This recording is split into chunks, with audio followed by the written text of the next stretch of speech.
जय हिंद दोस्तों। आज हम पढ़ेंगे मैथ। मैथ में हम सबसे पहला स्टार्टिंग का चैप्टर पढ़ेंगे नंबर सिस्टम। आज हम जानेंगे कि नंबर्स क्या होते हैं।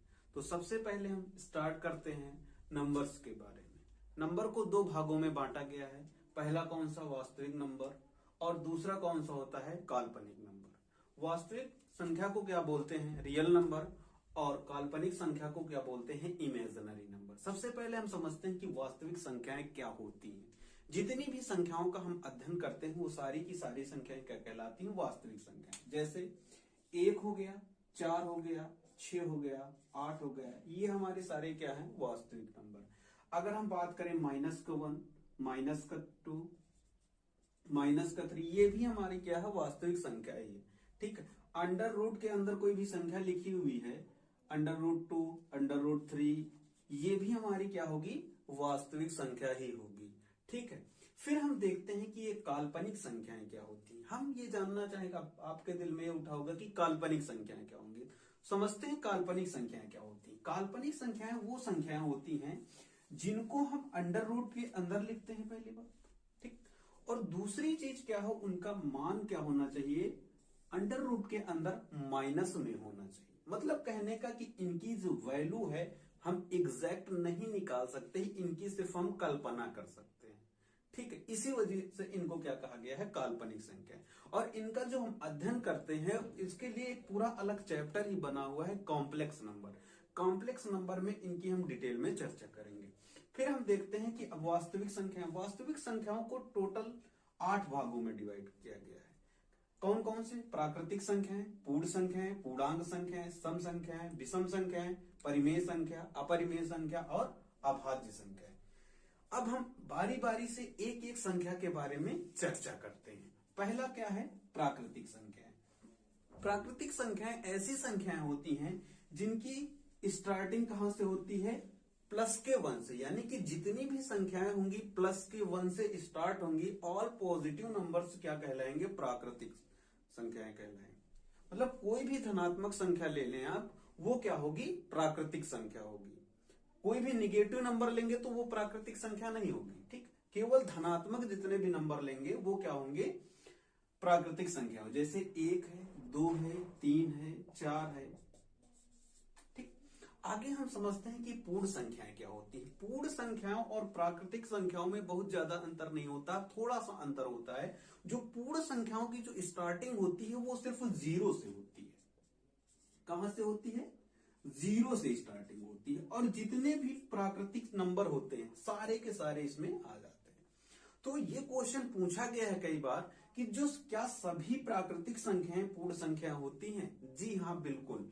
आप देख रहे हैं कि 1, 2, 3 जितने भी पॉजिटिव नंबर्स हैं इसमें इंक्लूड है। 0 ऐसी संख्या है जो सिर्फ पूर्ण में है लेकिन प्राकृतिक में नहीं है। तो ये क्वेश्चन आता है, अगर आपसे ये पूछे कि क्या सभी पूर्ण संख्या प्राकृतिक संख्या होती, तो नहीं होती, लेकिन सभी प्राकृतिक संख्या क्या होती हैं, पूर्ण संख्याएं होती हैं।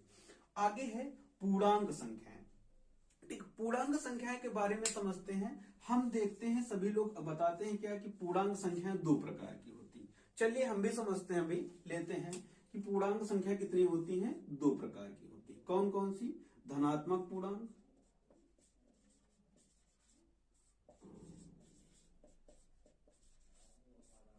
और दूसरी होती है ऋणात्मक पूर्णांक।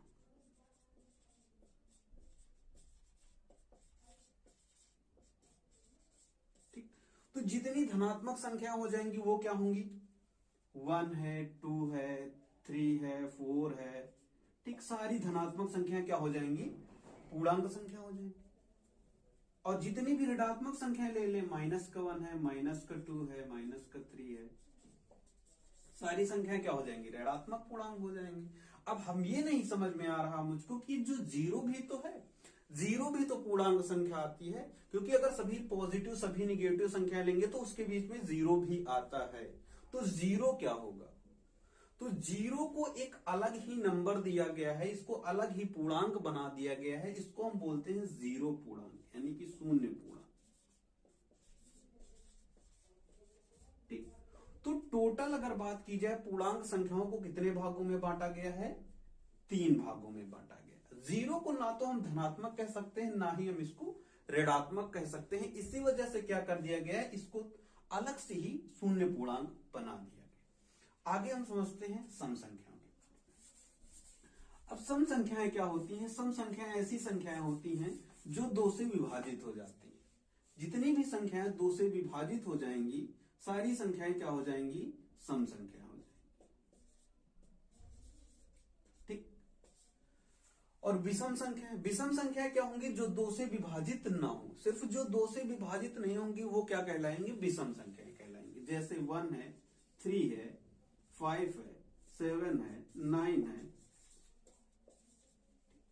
तो अब ये 2 है, 1 है। 1 क्या 2 से विभाज्य? पूरी तरीके से विभाज्य तो है, लेकिन पूरी तरीके से विभाज्य नहीं, मतलब दशमलव में आंसर नहीं आना चाहिए। ठीक है। 3 है, 3 क्या विभाज्य है? नहीं विभाज्य। 5 है, 5 विभाज्य है? नहीं है। इनको विभाजित करने के बाद जो हमारा आंसर आना चाहिए वो पूर्ण संख्याओं के रूप में आना चाहिए, यानी पूरा पूरा आना चाहिए, तब वो क्या है? विषम संख्याएं नहीं है। ठीक, वो सम संख्या होंगी। अगली है परिमेय संख्या। परिमेय संख्या क्या होती है? परिमेय संख्याएं ऐसी होती हैं जिनको हम p बाई क्यू के फॉर्म में लिख सकते हैं। ठीक है, क्या कर सकते हैं? p बाई क्यू के फॉर्म में जिन संख्याओं को हम लिख सकते हैं उनको हम क्या बोलेंगे? परिमेय संख्याएं। ठीक, तो अब प्रॉब्लम ये होती है कि p बाई क्यू के फॉर्म में हम सारी संख्याओं को लिख सकते हैं। हमने लिख दिया 1/0। क्या ये पूर्ण परिमेय संख्या है? नहीं है। तो इसके लिए रूल है कि जो p है और q है दोनों क्या होने चाहिए? पूर्णांक होने चाहिए। क्या होने चाहिए? पूर्णांक होने चाहिए। अब पूर्णांक में जैसे हमने बताया कि 0 तो पूर्णांक संख्या है, बिल्कुल सही। 1 जो है ये भी पूर्णांक संख्या है, ये भी बिल्कुल सही है। यानी कि जो ये 1/0 लिखा हुआ है यानी ये पूर्णांक होना चाहिए, लेकिन ऐसा नहीं है। इसका एक रूल और है। पहली कंडीशन क्या होनी चाहिए कि p बाई क्यू क्या होना चाहिए? पूर्णांक होना चाहिए। और दूसरी कंडीशन क्या है? q कभी भी 0 के इक्वल नहीं होना चाहिए, तभी वो संख्या क्या होगी? पूर्णांक संख्या होगी। ठीक है, सॉरी, परिमेय संख्या होगी। अब हम समझते हैं अपरिमेय संख्या। अपरिमेय संख्याएं क्या होती हैं? जिनको हम p बाई क्यू के फॉर्म में नहीं लिख सकते हैं, वो संख्याएं क्या कहलाएंगी? अपरिमेय संख्याएं कहलाएंगी। जैसे √3, √5। अगर हम लिख रहे हैं √4, क्या हम इसको p बाई क्यू के फॉर्म में नहीं लिख सकते? लिख सकते। कैसे? इसकी वैल्यू क्या हो जाएगी? 2। 2 के बाद क्या होगा कि 2/1, ये क्या हो जाएगी? परिमेय संख्या हो जाएगी। लेकिन ये इनकी एग्जैक्ट वैल्यू नहीं निकाल पाते हैं, इस वजह से परिमेय संख्या नहीं। कैसे नहीं निकलती? अब ये बोलोगे कि √3/1 लिख दें, ऐसा नहीं। √3/1 तो आप लिख सकते हो, लेकिन अगर इनकी वैल्यू की बात की जाए तो इनकी वैल्यू जो होती है आप उनको लिखिए ना। जैसे √3 की वैल्यू क्या होती है? 1.732। इतनी ही नहीं होती, हम लोगों ने इतना ही पढ़ रखा है, लेकिन इसके आगे भी इसकी वैल्यू होती। मतलब इसकी एग्जैक्ट वैल्यू जब नहीं निकाली जा सकती है, ऐसी संख्याएं क्या कहलाएंगी? अपरिमेय संख्याएं कहलाएंगी। अगला है अभाज्य संख्याएं। अभाज्य संख्या के बारे में जानते हैं। अभाज्य संख्याएं ऐसी संख्याएं होती हैं जो कि स्वयं से सिर्फ विभाजित होती हैं और किसी नंबर से विभाजित नहीं होती हैं। स्वयं से विभाजित का मतलब क्या है? मतलब इसका जब हम गुणनखंड करेंगे तो इसके गुणनखंड 1 होगा और दूसरा वही संख्या होगी जिसको हम विभाजित करेंगे। अगर हम बात करते हैं 1 से 100 तक टोटल कितनी अभाज्य संख्या होती हैं, तो 1 से 100 तक टोटल 25 अभाज्य संख्या होती है, जिसमें स्टार्ट हम करते हैं 2, 3, 5, 7, 11, 13, 17, 19, 23, 29, 31, 37, 41, 43, 47, 53, 59, 61, 67, 71, 73, 89, 83, 89 और 97। ये टोटल 25 संख्याएं हैं जो कि अभाज्य संख्याएं हैं।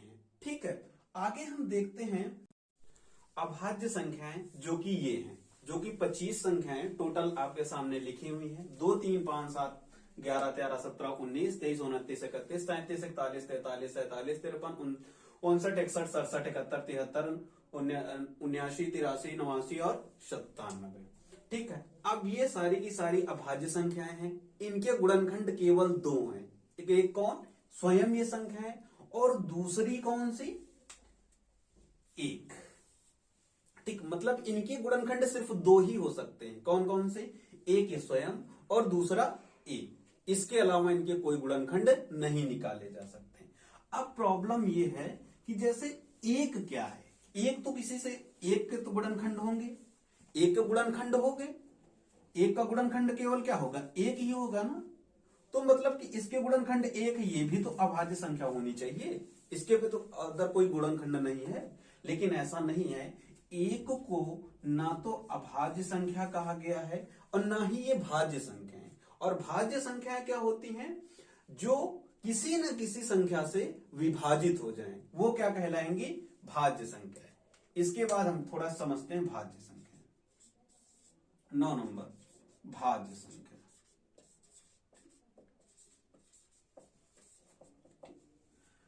भाज्य संख्या क्या होती है? जो किसी न किसी नंबर से क्या हो? विभाजित हो जाए। जैसे 6 किससे विभाजित होगा? 2 से भी विभाजित हो जाएगा और 3 से भी विभाजित हो जाएगा। तो यानी इसके गुणनखंड किए जाएंगे तो क्या हो जाएगा? 6 के गुणनखंड क्या होंगे? 1 होगा, 2 होंगे, 3 होगा और इस 6 स्वयं होगा। मतलब इसके गुणनखंड 1 से ज्यादा है, मतलब वही संख्या नहीं है, उसके अलावा भी 2 और 3 भी ऐड। ठीक, अब हम आगे समझते हैं परिमेय संख्या और भिन्न संख्या में क्या डिफरेंस होता है। थोड़ा सा डिफरेंस होता है। ठीक, क्या होता है वो हम समझते हैं। जितनी भी परिमेय संख्या होंगी, पहली बात तो वो क्या होनी चाहिए? पी और बाई क्यू के फॉर्म में होनी चाहिए, बिल्कुल सही। यानी पी बाई क्यू के फॉर्म में लिख सकते हैं। यानी 3/4 लिखा हुआ है, 5/6 लिखा हुआ है, माइनस का 4/6 लिखा हुआ है। तो यानी ये जितनी भी संख्याएं सारी की सारी क्या है? पी बाई क्यू के फॉर्म में लिखी हैं। दोनों पूर्ण संख्याएं, पूर्णांक संख्याएं हैं, और जो क्यू है हमारा 0 के इक्वल नहीं, यानी कि परिमेय संख्या का रूल पूरी तरीके से फॉलो हो रहा। बिल्कुल सही। आगे हम समझते हैं कि ये क्या दोनों परिमेय संख्याएं भी हैं और भिन्न संख्याएं भी हैं। हम पहले इसको समझते हैं।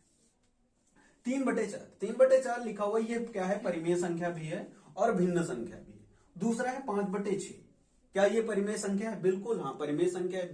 भिन्न संख्या क्या होता है? ये भी तो पी बाई क्यू के फॉर्म में लिखी होती है। जी हाँ, बिल्कुल सही, ये भी सही।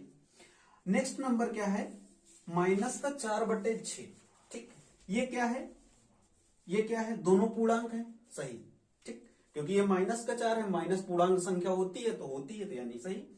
लेकिन ये परिमेय संख्या तो है, लेकिन ये भिन्न नहीं है। भिन्न कभी भी ऋणात्मक नहीं हो सकती। कोई भी भिन्न संख्या है वो कभी भी ऋणात्मक नहीं हो सकती है। इतना समझ में आया? आज के वीडियो में बस इतना ही हम लोगों ने आज समझ लिया है कि नंबर क्या होते हैं, सारी नंबर्स की जानकारी हो गई। अब आप अगले वीडियो में आपको प्रोवाइड कराया जाएगा इन संख्याओं के इकाई के अंक, किसी संख्या के इकाई के अंक कैसे निकालते हैं, उसका औसत कैसे निकालते हैं। ठीक है, और इसके काफी जो है ट्रिकें भी बताई जाएंगी। ठीक, धन्यवाद। अगर आपको ये वीडियो अच्छा लगा है तो इसके लिए लाइक करें, शेयर करें, सब्सक्राइब करना ना भूलें।